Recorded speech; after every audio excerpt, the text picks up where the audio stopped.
Here we are, ex machina and analysis, or specifically the analysis into the meaning of the windows in the film and just how see-through they truly are. So what are windows? We're not looking for the physical definition, being just plain glass windows you can look through and you see whatever's on the opposite side. Here we're looking for the definition our 9th grade English teacher would want us to find. What do windows represent rather than what they physically are? So what do windows represent? If you think about it, you never actually look at a window. You're never actually seeing it. You're always looking at what's beyond it, what's on the opposite side, what's inside, or vice versa.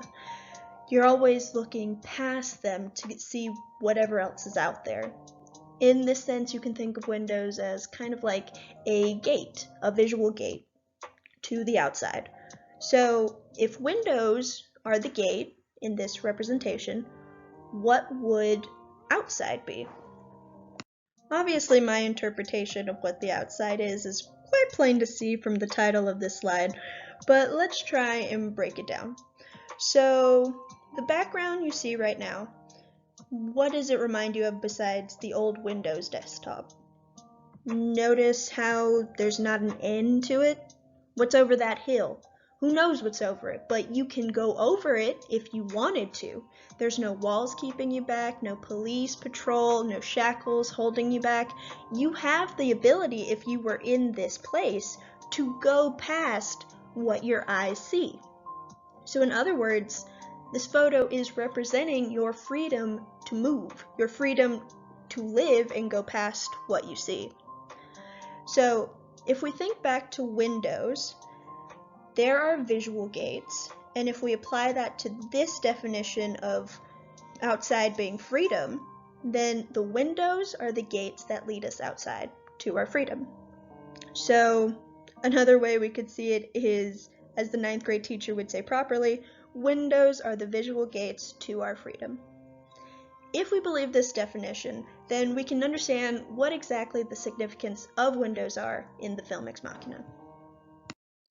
So if we really wanted to know how important windows and glass paneling are in this film, we just have to look at the cover photo. These cover photos, or photos that are on the posters before a film is released, show what is important immediately. Sure, we may not understand what we're seeing, but we know that whatever is being shown to us is important to some extent. Apparently what's important in this film before we view it are these 3 characters and glass. From just these 4 things alone, we have so many interpretations.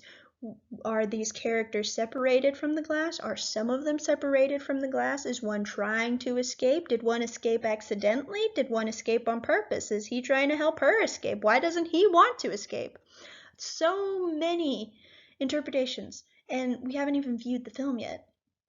And then when you do view the film, you realize how spot on this shot is and how well it depicts our characters without saying a single word.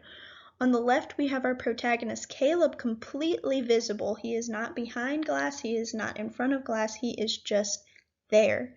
Then we have our secondary protagonist, Ava, who is partially behind the glass, but most of her is out. Almost her entire face is past this glass. She is almost out of behind this barrier. She is almost out of it. And then we have our antagonist, Nathan, who is completely behind the glass. And in the sense that he thinks of himself as a god when it comes to the artificial intelligence he creates, it really makes sense, the position he's in and where Ava is, where she is still partially behind this glass on his side, where he is keeping her from going out into the world, from being free, because she is his, and he won't let her go, much like he won't move away from this glass. So now actually moving on to the film. The first location we are shown where we will be taking up residence with Caleb is Nathan's house, remote house that God knows where it is, just in the middle of nowhere. But that being said, it is incredibly beautiful. There is glass paneling everywhere you look. The walls are glass. The walls inside are glass. You can see everything. You can touch anything. You can get there. The glass is your gateway. It's just showing you what's here, what's there, and there's nothing keeping you from it. It's initially off-putting because obviously that much free space and no privacy is a little jarring immediately, but as any location, once you're there long enough, you get used to it, and it's actually a comforting feeling to know, oh, look, I can see everything. I mean, it is until you can't see anything. Down to the second floor. So, in complete contrast to Nathan's lavish bearings upstairs, we are brought down to a basement prison. A very expensive looking basement prison at that, but it still looks like a basement prison. The walls are completely bare, with no signs of any way for any source of light from above to be able to come through. The only light there is artificial, and it feels like we're being put onto a dissection table. It's incredibly uncomfortable just standing in these hallways, and we're not even there ourselves, we're just viewing these hallways. Brian Jacobson, who wrote the article Ex Machina in the Garden, probably describes the area best by saying that it feels like a fortress, a windowless, claustrophobic subterranean maze. What better way to put it? It feels like a never-ending maze of wall that there's no chance of escaping. And then once we get into Caleb's room, it's not much better. It's almost like a smaller version of the hallway, so now we are completely trapped in this windowless, dark bunker of a room. Thankfully, well, perhaps thankfully, Nathan actually realizes this discomfort from both the audience and Caleb and clarifies that the feeling for this is that the building is not a house. It's and I quote, "This building isn't a house, it's a research facility." It's a what? It's a research facility? Who's being researched on? Are we being researched on? Is something else being researched on? Are we going to die? Is that why we came here? I mean, these are all the questions that are being brought up when you hear research facility and realize you're sleeping in it. This isn't what we came here for. What the heck's happening? Alex Gardner, who is the film's director, he's showing us exactly what he intends for windows to mean in his film by showing them to us so quickly and then taking them away just as quickly. When we are in the presence of them, we have been shown everything. We feel like we can reach everything, everything's accessible, everything is visually accessible, and then it's immediately taken away and we feel the exact opposite. Am I going to be okay? I can't see the sun. Is there an outside? Where am I? Suddenly, we feel like lab rat, and that's the point. So moving right along from our own personal fears, we are introduced to our robotic friend, Ava. So similarly to the upstairs, Ava's complete living area is also made up of windows.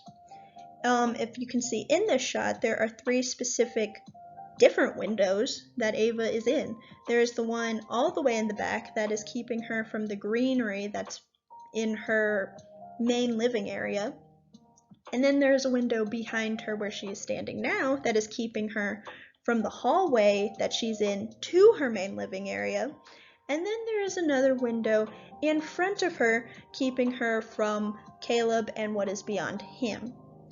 So the main differences between Ava's windows and upstairs windows is that, as I just said, all these windows are keeping Ava from something, whereas upstairs they are just showing you what you can reach.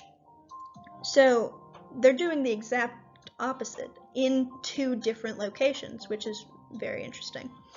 The windows are also somewhat of a taunt downstairs because they visually do still do what they are meant to and show what's beyond them, but because of how they're constructed downstairs, Ava is only allowed to see past them. She can't go past them, and it's just like, ha, look what you can see but you can't touch.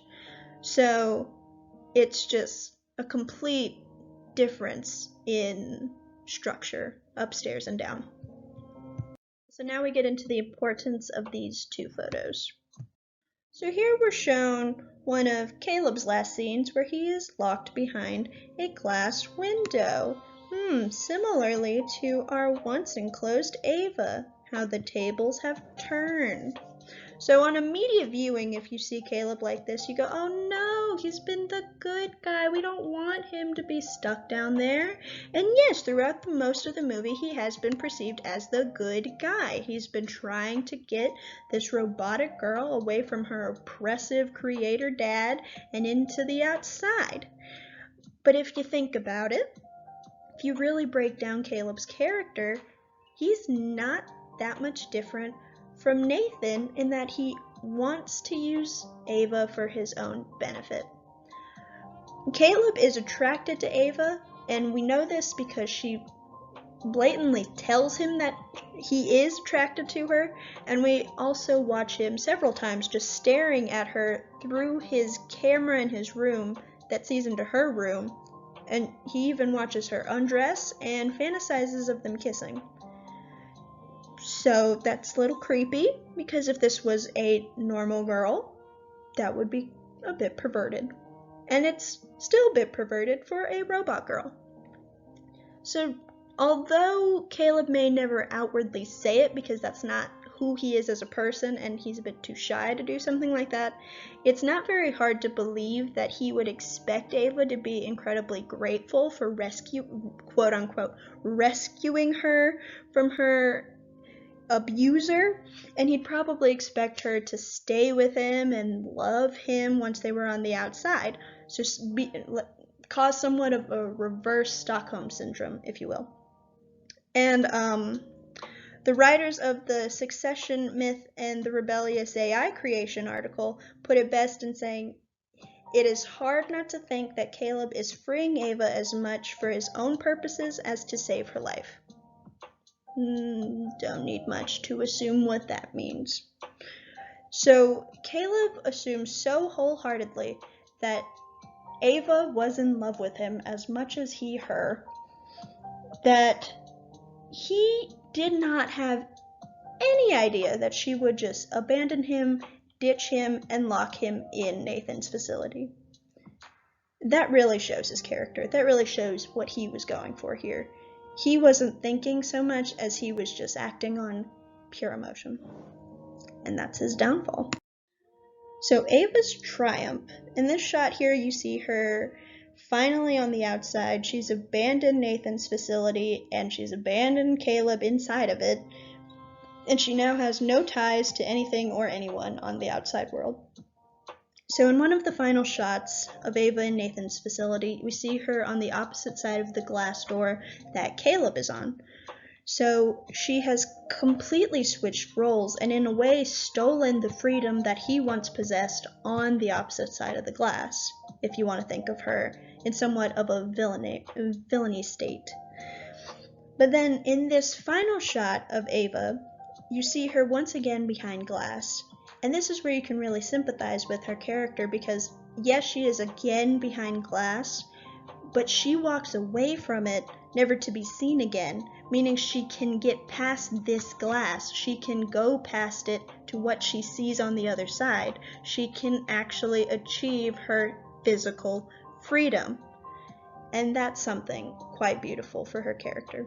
So the interpretation of what I have for windows and glass in this film is, again, just my interpretation.